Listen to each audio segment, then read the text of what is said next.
Hey guys, just making a quick video here just in case anybody else experiences this problem.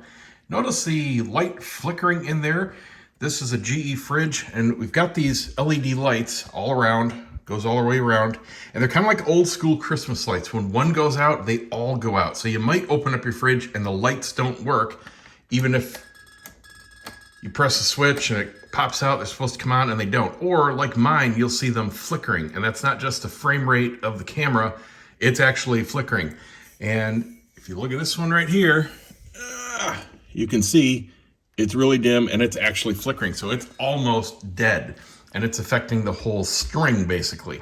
Now the repair guy wanted 150 bucks to come and replace the light module. I found the part itself on some appliance repair sites. Depending on the style and color of your module, they want 50 to 80 bucks. But you don't have to do any of that. You can spend 20 bucks on Amazon, and I'm going to show you how to fix it yourself by replacing the electronics module behind it for under 60 seconds. Let's go. So all we're going to need for this is the part and a small flat screwdriver. Just pry the housing from the front gently.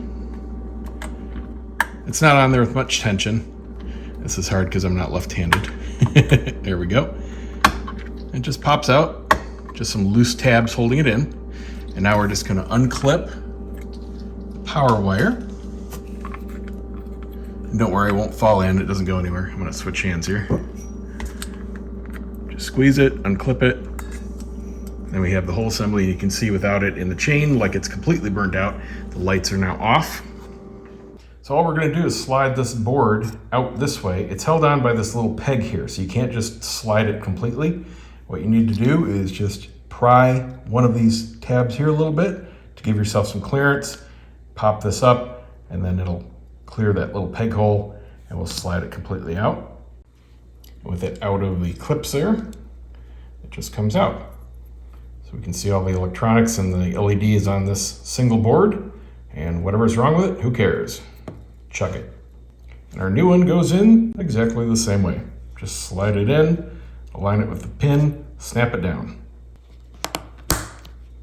Plug it back in, and we have full light again. This just snaps back into place like that. Now, if yours are already completely out, you're just gonna have to unplug one at a time, plug the new board in. You don't have to assemble it all, just plug the new board into each outlet at the same at one at a time, and then you'll see which one was bad that you can throw out. That's it. Hope it helps.